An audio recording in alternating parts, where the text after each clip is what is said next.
ओम शांति। मैं सर्व समर्थ संकल्पों का जमा का खाता भरपूर रखने वाली होली हंस आत्मा हूँ। मैं पवित्र हंस हूँ। मुझ होली हंस से दिव्य प्रकाश चारों ओर फैल रहा है।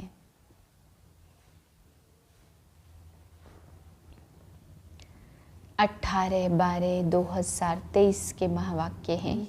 आज बाबा हम बच्चों को समझाते, बच्चे सर्विस के नए नए तरीके निकालो। बाबा कहते सर्विस बहुत है, परंतु चूहे की तरह फूंक भी देनी और काटना भी है, लेकिन युक्ति निकालनी है कैसे कैसे हम सेवा करें। बाबा कहते त्रिवेणी पे समझाओ, कुंभ के मेले पे समझाओ, प्रदर्शनियाँ लगाओ। बाबा कहते रक्षाबंधन का संबंध कोई त्रिवेणी या साधु संतों से नहीं है, यह स्वयं परमात्मा से ये संबंध है, क्योंकि स्वयं परमात्मा आकर के पावन बनाते हैं। कोई साधु संत या कोई त्रिवेणी तुमको पावन नहीं बनाती है। फिर बाबा समझाते हैं सभी आत्माएं नंबरवार हैं, मैं अपने साथ उनको ले जाऊंगा जो पावन बनेंगी। अगर पावन नहीं बनती है तो फिर बाबा कहते हैं सजाएं खाती हैं, फिर मैं अपने साथ ले जा न सकूं। फिर बाबा आज समझा रहे हैं कि कोई बच्चे बहुत सर्विसेबल हैं, जब बीमार पड़ते तो फिर बाप उनको सर्जन बनते हैं उनके लिए। बाकी बाबा कहते हैं कोई सर्विसेबल है और कोई बिल्कुल भी सर्विस करते नहीं हैं। फिर बाबा समझा रहे हैं कि तुम यह मंत्र सबको दो, अंतमति सो गति होगी। इसलिए इस वशीकरण मंत्र को सबको देना चाहिए। बाबा कहते अगर विकर्म विनाश नहीं किए, अंत समय में तुम्हें कुछ और याद पड़ा तो फिर तुम बच्चों को सजाएं खानी पड़ेगी। जगन्नाथपुरी और श्रीनाथ द्वारे के अंतर को भी आज बाबा समझा रहे हैं कि वहाँ काला चित्र है और वहाँ सफ़ेद चित्र है। बाबा कहते ये अंतर दिखाते, श्रीनाथ द्वारे में वैभव खिलाते हैं, भोग लगाते हैं, बच जाता है तो दुकानों में बेचते भी हैं, इतना वैभव चढ़ाते हैं। और जगन्नाथपुरी में सूखा चावल। तो बाबा कहते ये यादगार है, जब सतयुग में थे तो बहुत माल खाते थे, और जब कलयुग में सांवरे बन गए तो फिर सूखा चावल मिलता है। इसलिए बाबा कहते मंदिर में भोग भी ऐसे ही लगाते। फिर बाबा समझाते देह अभिमान में आकर के तुम बच्चे देह की ही पूजा करने लग पड़े हो। अब तुम्हें आत्माभिमानी बनकर मुझे याद करना है, तब मैं तुम्हें अपने साथ ले चलूँगा। बाबा कहते जितना तुम श्रीमत पर चलेंगे तो सद्गति भी मिलेगी। मीठे बच्चे, आत्मा और परमात्मा का मिलन ही सच्चा सच्चा संगम अथवा कुंभ है। इस मिलन से तुम पावन बनते हो। यादगार में फिर वह मेला मनाते हैं। प्रश्न है तुम बच्चों में किस बात की बहुत बहुत सयानप चाहिए? उत्तर है ज्ञान की जो नाजुक बातें हैं उन्हें समझाने की बहुत सयानप चाहिए। युक्ति से ज्ञान मार्ग और भक्ति मार्ग को सिद्ध करना है। ऐसे समझाना है जैसे चूहा फूंक भी देता और काट भी लेता है। तो सर्विस की युक्तियाँ रचनी है। कुंभ मेले पर प्रदर्शनी लगाकर अनेक आत्माओं का कल्याण करना है। पतित से पावन होने की युक्ति बतानी है। गीत है इस पाप की दुनिया से कहीं दूर ले चल। ओम शांति। बाप बैठ बच्चों को समझाते पाप की दुनिया को कलयुगी पतित भ्रष्टाचारी दुनिया कहा जाता है, और फिर पुण्य की दुनिया को सतयुगी पावन श्रेष्ठाचारी दुनिया कहा जाता है। परमात्मा ही आकर पुण्यात्मा, पवित्रात्मा अथवा पुण्य की दुनिया बनाते हैं। मनुष्य पुकारते हैं पतित पावन बाप को, क्योंकि खुद पतित पावन नहीं है। अगर समझते पतित पावनी गंगा है या त्रिवेणी, फिर पुकारते क्यों है कि हे पतित पावन आओ। गंगा या त्रिवेणी तो है ही, उनके होते हुए भी पुकारते रहते हैं। बुद्धि फिर भी परमात्मा की तरफ जाती है। परमपिता परमात्मा जो ज्ञान का सागर है, उनको आना है। सिर्फ आत्मा नहीं, लेकिन पवित्र जीवात्मा कहा जाएगा। अभी पावन जीवात्मा तो कोई है नहीं।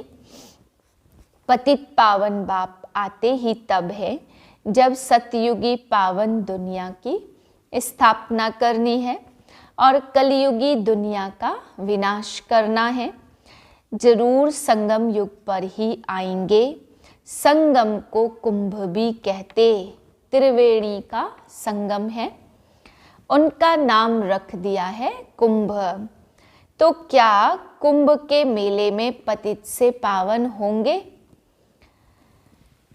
संगम को कुंभ कहते हैं। वास्तव में 2 नदियां हैं, कह देते 3 नदियां आपस में मिलती, तीसरी है गुप्त।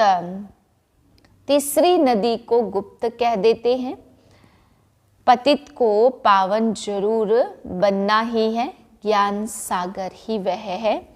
पतित दुनिया को पावन बनाना, कलयुग को सतयुग बनाना, यह तो परमपिता परमात्मा का ही काम है, ना कि मनुष्यों का।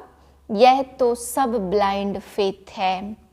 अब अंधों को लाठी चाहिए, तुम अब लाठी बने हो नंबरवार पुरुषार्थ अनुसार।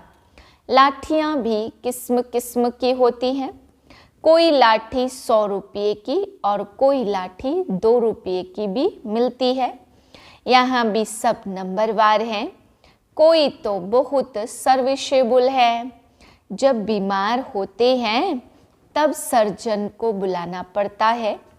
अब यह है ही पतित दुनिया। तुम पावन बन रहे हो। कहा जाता आत्मा परमात्मा अलग रहे बहुकाल। फिर जब परमात्मा अनेक आत्माओं के बीच आते हैं तो उनको कहा जाता संगम का कुंभ। मनुष्य कुंभ के मेले पर बहुत दान करते हैं। वह कमाई होगी साधु संतों को और गवर्नमेंट को। यहाँ तुमको तन मन धन सहित सब कुछ दान करना होता है। वह फिर तुमको भविष्य में स्वर्ग का मालिक बनाते हैं। वह नाम लेते हैं त्रिवेणी का और दान देते हैं साधु संतों को। वास्तव में संगम उसको कहेंगे जहाँ सब नदियाँ आकर सागर में मिलती हो। वहाँ सागर तो है नहीं, यह तो नदियाँ आपस में मिलती हैं। नदियाँ और सागर के मिलन को ही सच्चा सच्चा मेला कहा जाता। लेकिन यह भी ड्रामा में नूंद है। इसमें गवर्नमेंट को भी रेल, मोटर गाड़ी, जमीन आदि से बहुत कमाई होती है, तो यह कमाई का मेला लगता। इन बातों को तुम बच्चे जज कर सकते हो, क्योंकि तुम हो ईश्वरीय मत पर। तो कुंभ के मेले का अर्थ निकालना चाहिए। बाबा ऐसे निबंध देते हैं, जो सेंसिबल बच्चे हैं उनको उठाना चाहिए। नंबर 1 सबसे सेंसिबल तो है मम्मा और दूसरा है संजय। उनको फिर बांटने के लिए पर्चे बनाने पड़े। यह त्रिवेणी पतित पावनी नहीं है। पतित पावन तो सर्व का सदगति दाता एक शिव बाबा है। त्रिवेणी को तो सदगति दाता नहीं कहेंगे। यह नदियाँ तो है ही, आने की बात नहीं है। गाते हैं पतित पावन आओ, आकर पावन बनाओ। तो यह पर्चे निकालने चाहिए। बहनों भाइयों, क्या पतित पावन ज्ञान का सागर परमात्मा है या यह नदियाँ हैं? यह तो सदैव है।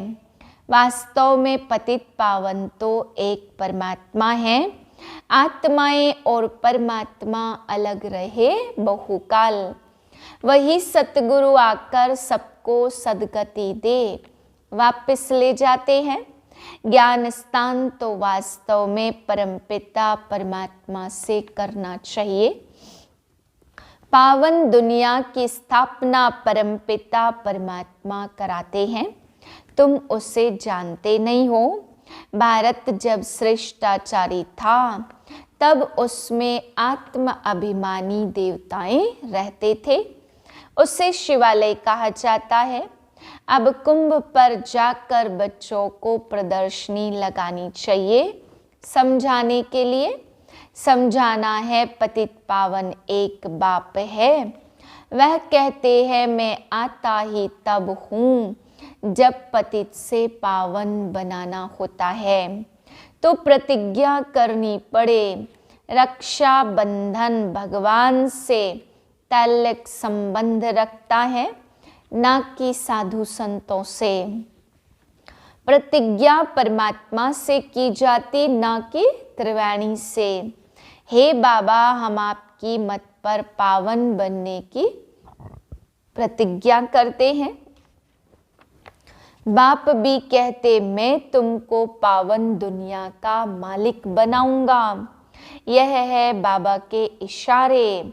इसमें सर्विस करने वाले बहुत तीखे चाहिए। चित्र भी और बनाने पड़े। इसके लिए अच्छा मंडप लेना पड़े। तुम्हारे दुश्मन भी बहुत निकलेंगे। कोई समय आग भी लगाने में देरी नहीं करेंगे। किसको झगड़ा करना होता है तो गाली देने लग पड़ते हैं। तुमको तो निरहंकारी बन साइलेंस में रहना पड़े। ब्रह्मा कुमारियां मशहूर तो हो गई हैं, पर्चे आदि जरूर बांटने हैं। कुंभ के मेले का खास महत्व रखते। वास्तव में महत्व अभी का है, यह भी ड्रामा का खेल है। वहां से भी कोई का कल्याण हो सकता है, परंतु मेहनत लगती है। कांटों को फूल बनाने में मेहनत लगती है। कुंभ के मेले में प्रदर्शनी करने में भी हिम्मत चाहिए। जान पहचान चाहिए जो कोई विघ्न न पड़े। तुमको सिद्ध करना है पतित पावन कौन है। मनुष्य पावन दुनिया स्वर्ग को याद भी करते हैं।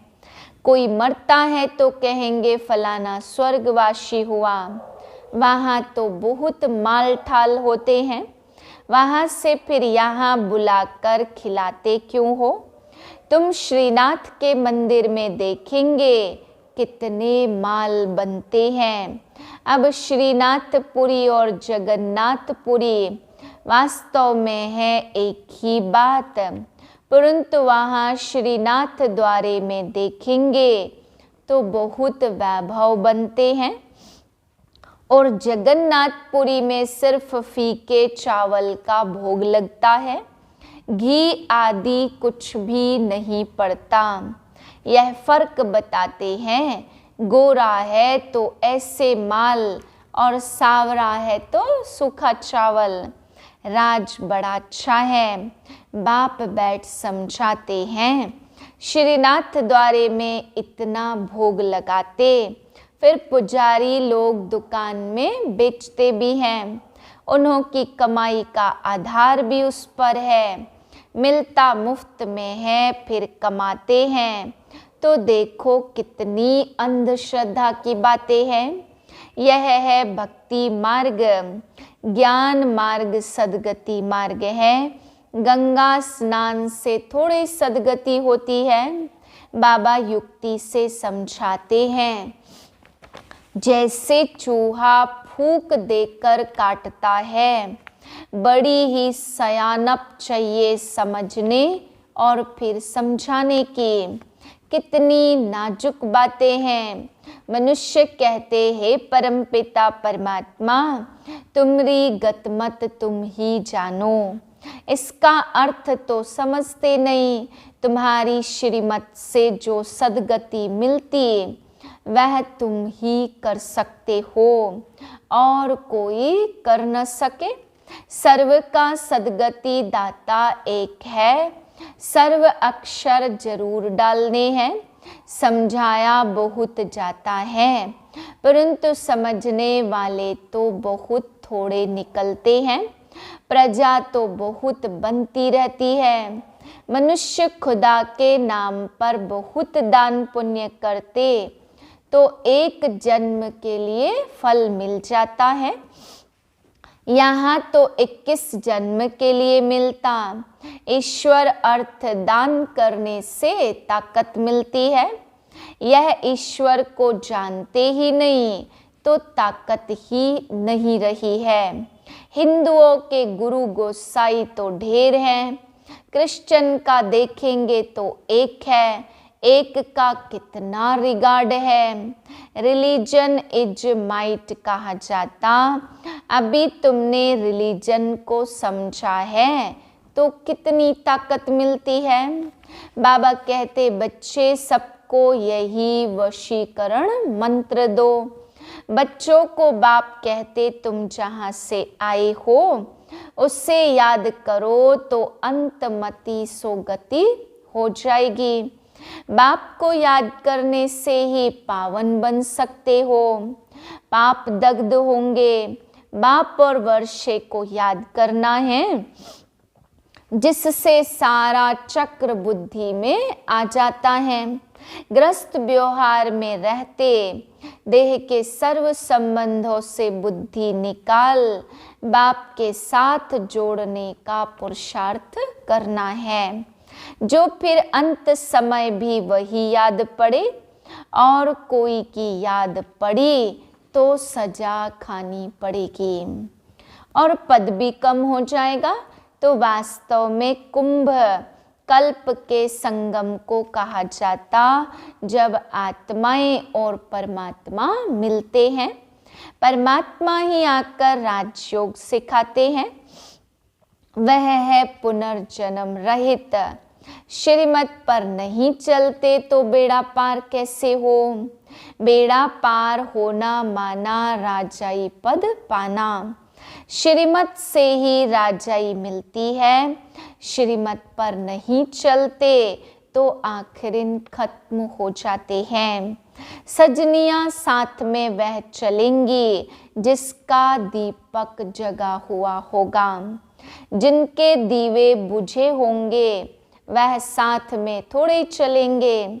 अनन्य बच्चे ही चलेंगे, बाकी नंबरवार पिछाड़ी में आएंगे। लेकिन पवित्र तो सब बनेंगे। सब आत्माएं भी एक जैसी ताकत वाली हो नहीं सकती। हर एक आत्मा का अपना अपना पार्ट है। एक जैसा पद मिल नहीं सकता। अंत में सबका पार्ट क्लियर हो जाएगा। मुख्य तो जो बड़े बड़े टाल टालियां हैं वह देखने में आएंगे। मुख्य है फाउंडेशन। स्वर्ग में तो सभी आ नहीं सकते। भारत ही हेविन था, ऐसे नहीं भारत के बदले जापान हेविन हो जाएगा। ऐसे तो हो नहीं सकता। अच्छा, मीठे मीठे बाप दादा व माता पिता के लाडले सिकिलधे ज्ञान सितारे बच्चों को याद प्यार गुड मॉर्निंग। रूहानी बाप की रूहानी बच्चों को नमस्ते। हम रूहानी बच्चों की रूहानी बाप को नमस्ते। रात्रि क्लास 24/4/68 सन की बच्चों को समझाया गया है और धर्म स्थापक कोई सभी का कल्याण नहीं कर सकते। वह आते हैं सभी को ले आते, जो लिबरेट कर गाइड करते उनका ही गायन है।